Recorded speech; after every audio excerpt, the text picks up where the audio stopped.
d'un gain sordide, conservant le mystère de la foi dans une conscience pure, qu'on les éprouve d'abord et qu'ils exercent ensuite leur ministère s'ils sont sans reproche. Les femmes de même doivent être honnêtes, non médisantes, sobres, fidèles en toutes choses.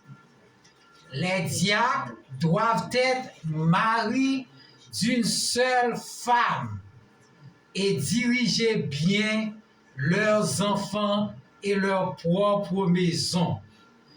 Car ceux qui remplissent convenablement leur ministère s'acquièrent un rang honorable et une grande assurance dans la foi en Jésus-Christ. Amen. Amen. Amen.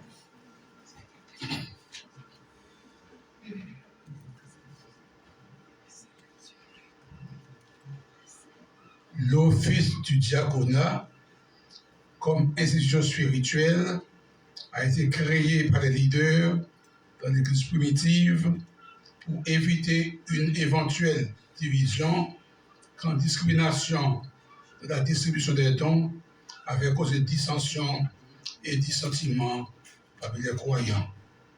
Les veuves hébraïques avaient reçu une attention plus sympathique que les veuves helléniques par les responsables. Car inconvénient sur l'inconvénient, une fois parvenu à l'attention des apôtres du Seigneur, action immédiate était prise pour prévenir le pire. 6 hommes qui réunissaient des conditions éthiques, morales et spirituelles nécessaires ont été sélectionnés pour remplir ce ministère selon Actes 6, versets 2 à 6.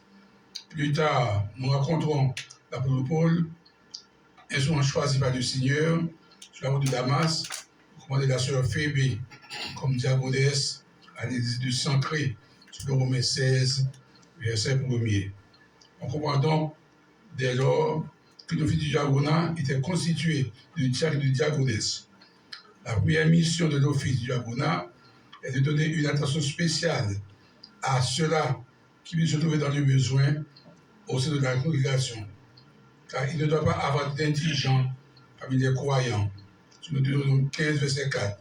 En leur qualité de leader spirituel, diacres et diaconesses ont aussi pour devoir de poursuivre, promouvoir, préserver et protéger les intérêts de l'Église. Diacres et diaconesses s'acquitteront de leur ministère dans un esprit désintéressé, sacrifice de soi et d'humilité, qu'ils se laissent diriger par le Saint-Esprit pour servir comme modèle pour les fidèles en parole, en conduite, en amour, en foi, en pureté, selon 1 Timothée 4, verset 12. Ils conjugueront leurs efforts matériels, mentaux et moraux de la construction de l'Église de Jésus-Christ. Diacres et diaconesses s'appliqueront à mettre en exégèse cette trilogie: exalter Dieu, édifier les saints et évangéliser les perdus. En faisant le travail, diacres et diaconesses méritent l'appui des saints, de la prière, respect des membres de la congrégation. Et l'Assemblée acquiesce en disant Amen. Amen. Amen. Maintenant, nous allons procéder à l'imposition des mains sur notre diaconesse.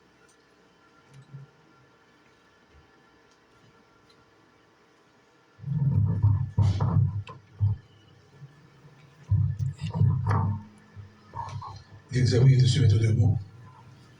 On va accompagner.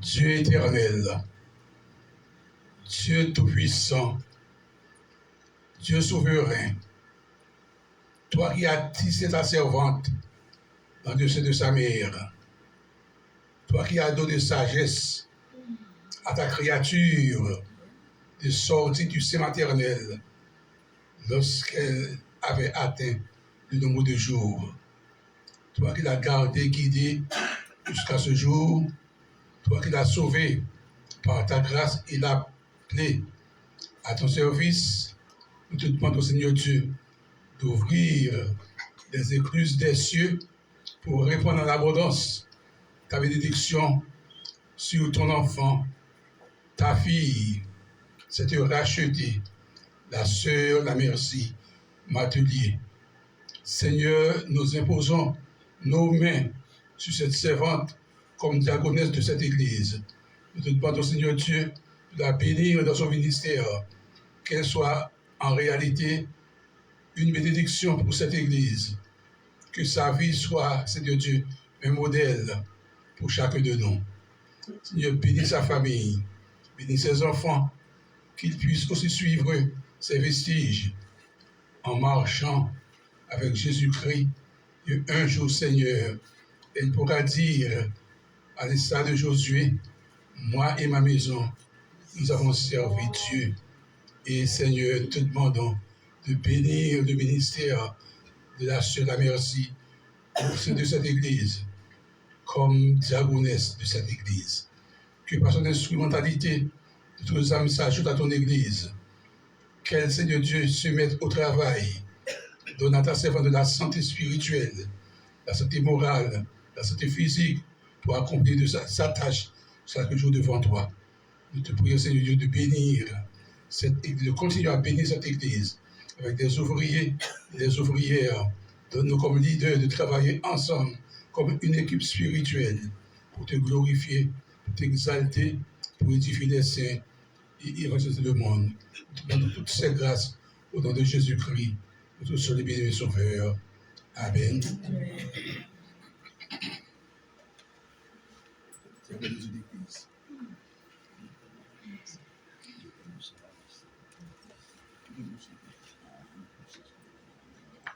Met m'pa mande au koto pour la vemo.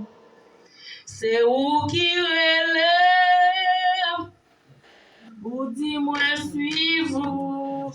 Moi-même moi obéir. Grand-mère m'pa mande au koto pour la vemo. C'est où qui relève. Ou dis-moi suivre, moi-même, moi obéir. Amen.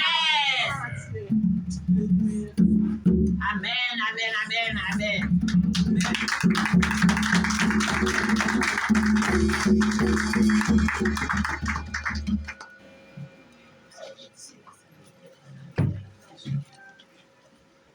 Vous êtes campé? Je dis à ce dimanche Pâques, c'est pas vrai? Christ a ressuscité dans des chants joyeux. 67 Français des chants de silence. Nous n'avons pas bon, nous-mêmes, nous avons fait nous-mêmes. Frère Jonas, fais-moi dans l'odeur. À nous camper.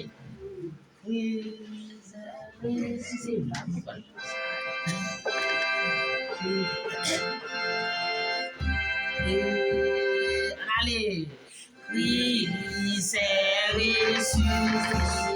Toi, nous répondons, nous prenons. Je dis à ce dimanche, mon qui t'a pas le nous ne pas prendre aller. Alors, nous allons ça faire prendre.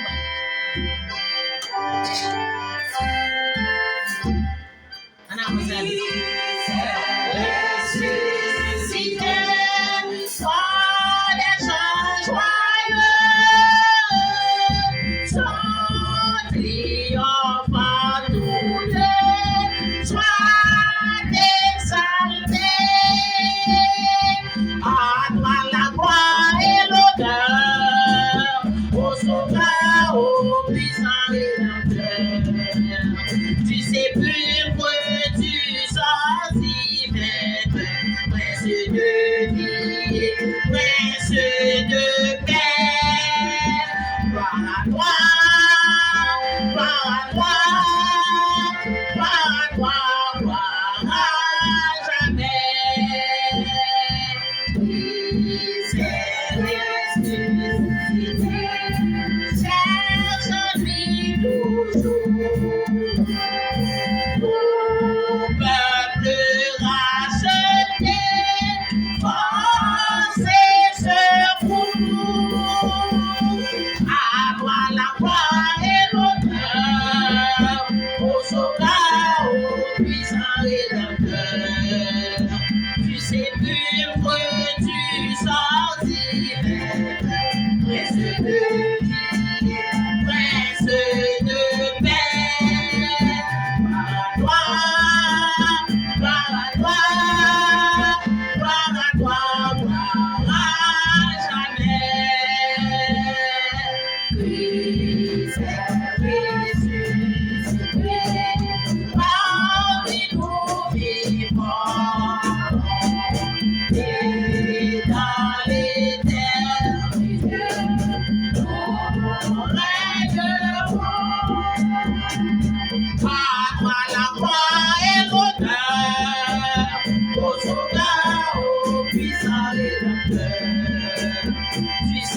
Pour passer dans les rangs pour recueillir pour nous les offrandes de la santé.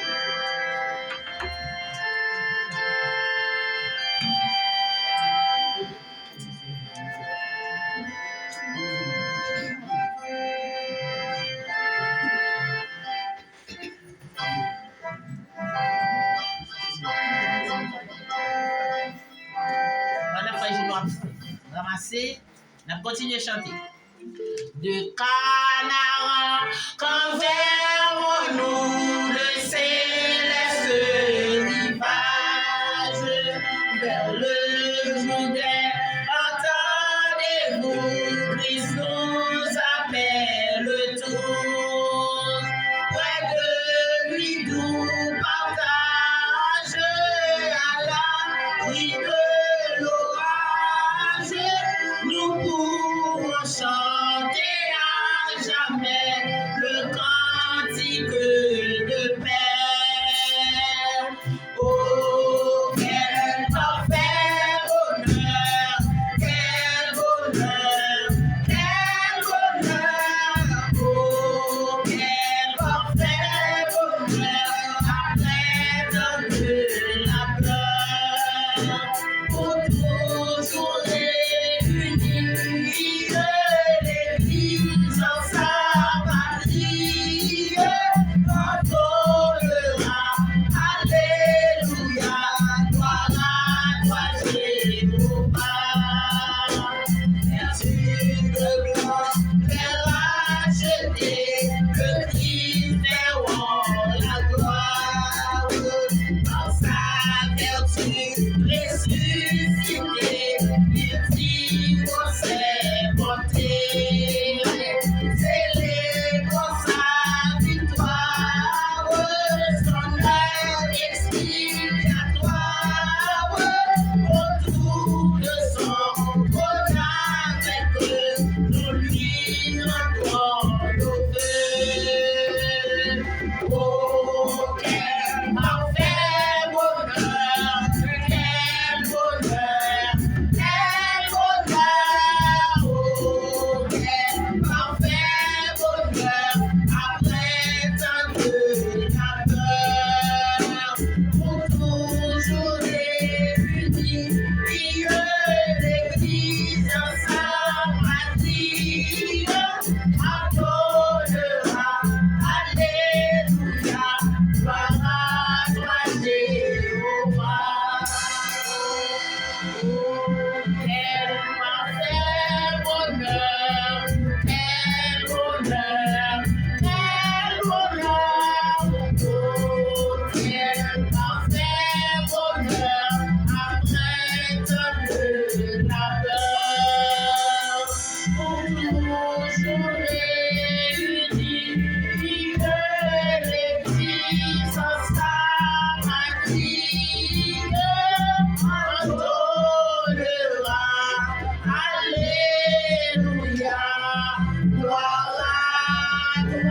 Jéhovah.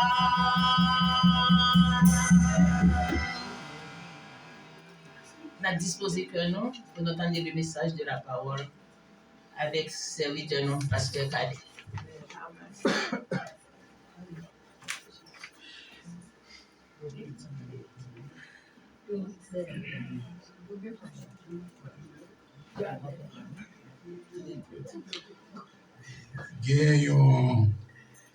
Gagnons quiz là, nous suivre étude vendredi soir. Si vous êtes capable de 6 tribunaux devant lesquels Christ est présenté, et bien pour ça, alors il dit qu'il me balade, il dit madame me balade. Ça s'appelle non plus. Il dit parce que ça veut balade. C'est $50, oui. Quel est le premier de 50? Les 6 tribunaux. Anne, Caïphe, Sénadrin, 3 païens, Hérode, Pilate, Hérode. Oh, perdu. C'est Pilate, Hérode, Pilate.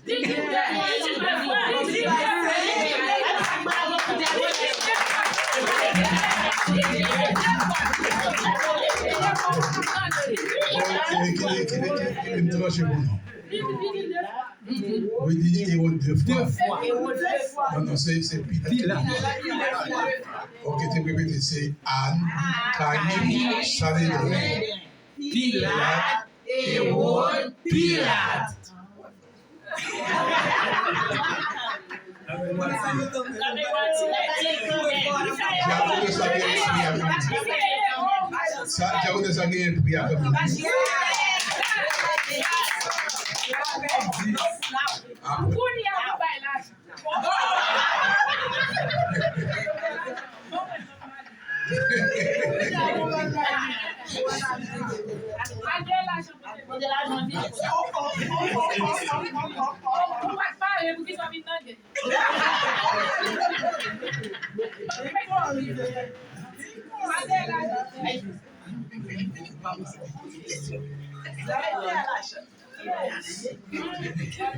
Grâce pour Dieu avec nous. Amen. On a pris l'occasion d'ouvrir avec moi dans Luc chapitre 24, verset 1 à 7. Luc 24, verset 1 à 7.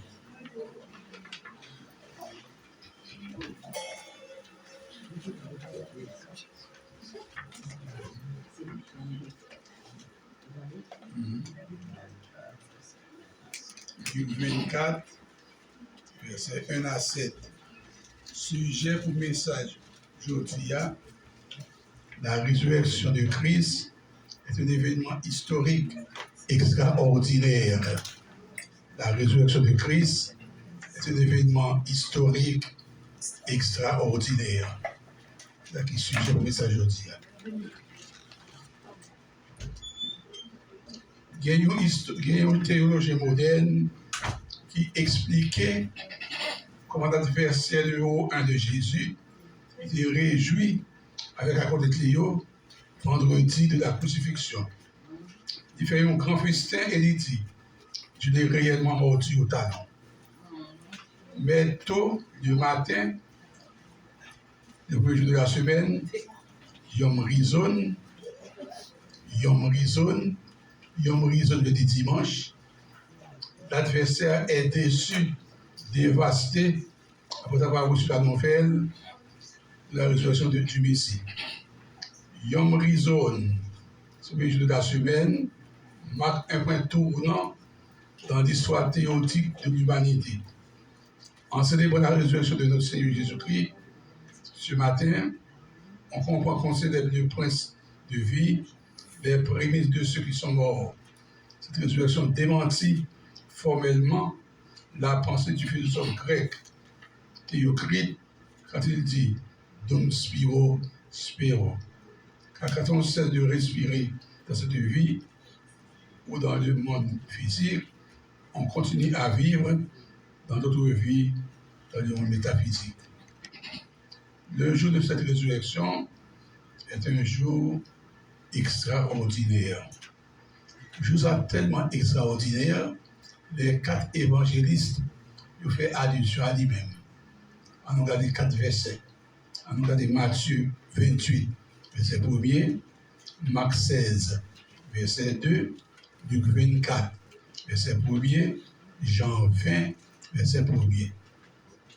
Chaque monde qui joue un verset, on en lit. Si sœur Virginie, pourquoi vous dites? On en lit ensemble Matthieu 28, verset 1er. Matthieu 28, verset 1er, ça qu'il dit.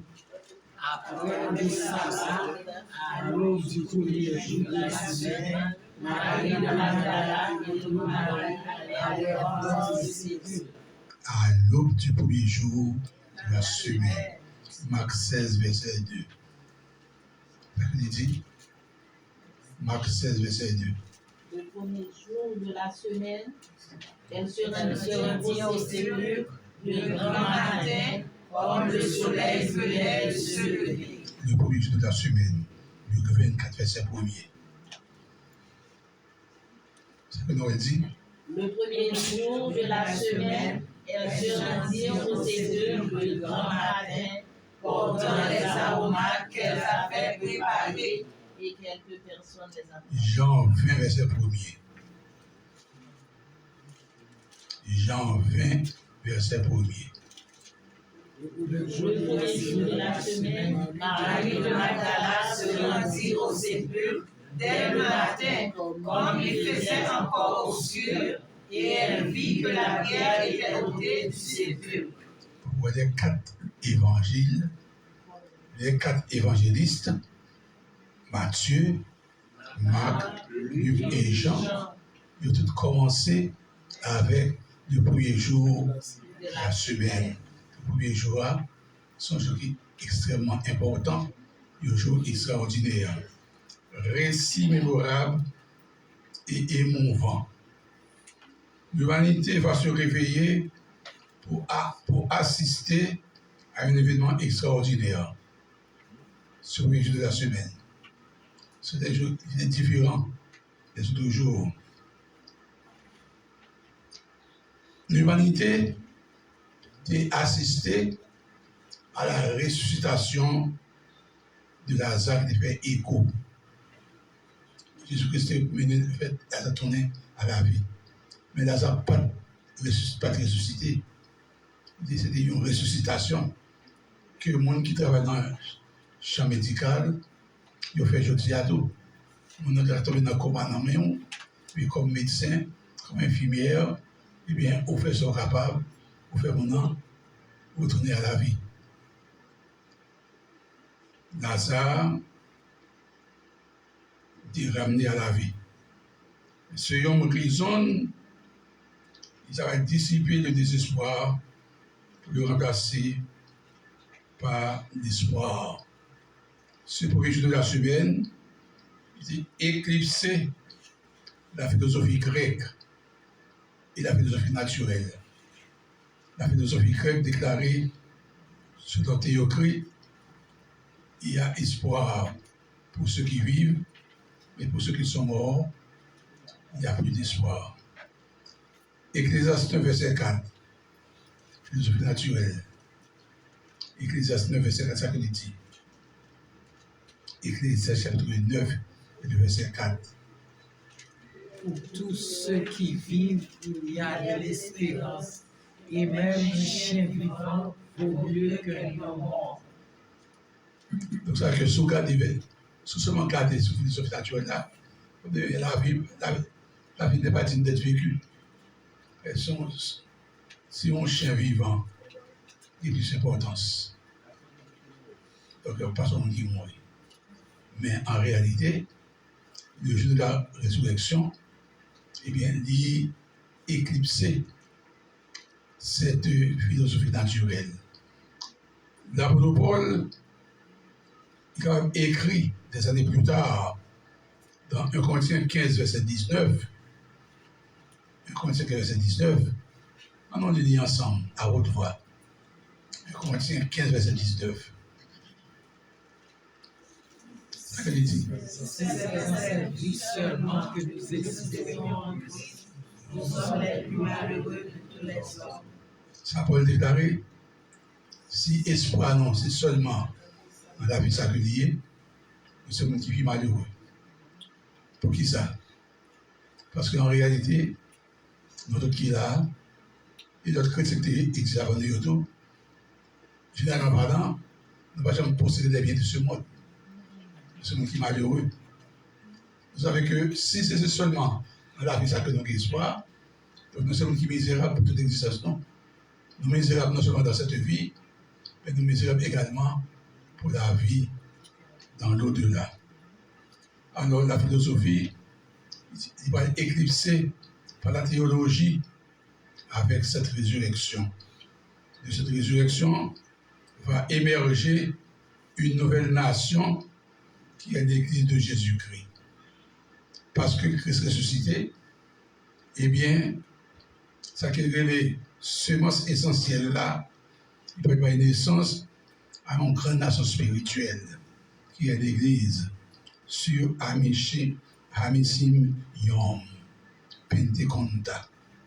Le jour de la Pentecôte, on a sur une naissance qui est l'Église de Jésus-Christ à cause de la résurrection. Donc, il y a un bagage que chaque monde qui est là, rien, pas quitter enceinte là, pas quitter salle là, ça ne peut pas faire partie de cette nouvelle famille spirituelle par la foi en Jésus-Christ. Si vous ne faites pas partie de cette nouvelle famille spirituelle, plutôt pas jamais exister. Et on se montre réellement malheureux pour rester existence. Le jour de cette résurrection, les femmes étaient émerveillées. On regarde ça dit dans Luc 24, verset 2 à 4. Luc 24, verset 2 à 4, c'est ça qu'il dit. Des femmes qui étaient sorties de la Galilée lui ont accompagné Jésus. Mesdames, ça, vous n'est-ce pas vrai? Ils ont courage, ils ont fortitude. Tous les disciples, n'est-ce pas vrai? Tous les disciples ont casé bois. Parce qu'ils ne vont pas mourir. Mais les femmes, ils ont été avec Jésus. Ils ont assisté à tout événement. Et mesdames, si on est dans la caillou, ils n'ont pas dormi. Ils ont fait tout de suite, ils ont pensé, ils ont imaginé. Et pendant tout de suite, là, il a préparé aromate. Il a préparé parfum. Ils ont fait dans le matin.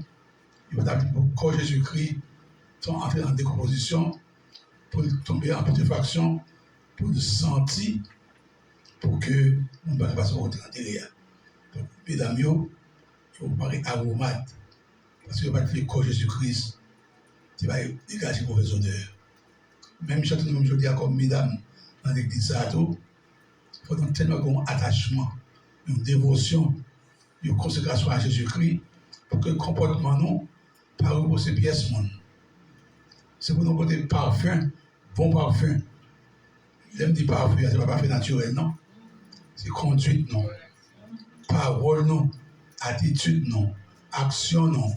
C'est pour attirer le monde. Les gens viennent dans mes temps, puis en vérité, parce que même Jean n'avait pas de fait, quand Jésus-Christ dégagé une mauvaise odeur, de même tout, nous ne pouvons pas pour Christ à repousser le monde. Parce que la mauvaise odeur que nous baillons, dans l'attitude, non.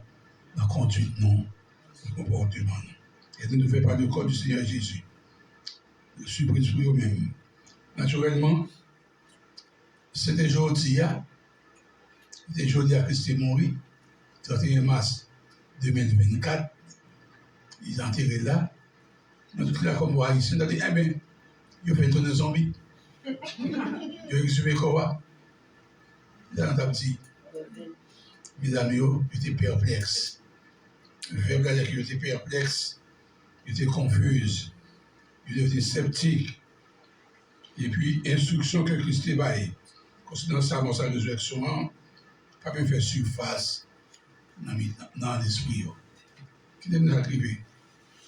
Parfois dans la vie, dans des circonstances difficiles, des bagailles difficiles, amères. Et puis, bien qu'on connaisse pas le bon Dieu, mais pas qu'un écouté dans l'esprit pour réconforter. pour encourager. Ça peut arriver. Ça peut arriver. Ce n'est pas parce qu'on n'est pas chrétien, non. Ça peut arriver. Mais les bagages sont arrivés, pas arrêter dans la confusion, pas arrêter perplexe, ressaisir, reprendre, chita en côté, méditer, prier, essayer de retourner dans l'esprit, la parole de Dieu, pour jouer le réconfort, pour capable de surmonter les obstacles, les difficultés. Donc, positif, donc, j'étais confuse, sceptique, perplexe, parce qu'il va contre s'acriver avec Jésus-Christ. Le jour de cette résurrection, des anges expliquent de merveilleux événements. Verset 5 à 7. On regarde le verset 5 là. Donc, question de rhétorique qui est posée. Est-ce que vous avez une question? Hein? Yes. Ça veut dire. Pourquoi cherchez-vous parmi les morts celui qui est vivant? Pourquoi cherchez-vous le vivant parmi les morts? morts? C'est une question de rhétorique. Pourquoi cherchez-vous le vivant parmi les morts? Cette question, il semble que, en tant que mesdames, nos stupides, par contre, ça a fait. Comment on va chercher le monde qui est vivant, pas même qui est mort? Il va mourir. Il est vivant. Donc, il n'est pas ici. Il est ressuscité. Des anges ont annoncé au berger la nouvelle de la naissance de Jésus-Christ. Étant des anges annoncent la résurrection de Christ aux femmes. Les femmes étaient les premières à recevoir cette bonne nouvelle. Amen. Amen. Par extrapolation, je me demande s'il y aura plus de femmes au ciel que d'hommes. Donc, à votre question, est-ce que dans celle-là, il y a plus de garçons? Non. Frère Duchesne dit non. Oui. Naturellement, dans l'église, ça, c'est là. Moi, évidemment, je pense que c'est un challenge. Parce que moi, je chantais très bien. C'était bien magnifique. Et mesdames, il y a un événement qui a préparé là. Il y a des qui étaient passés comme affaire où.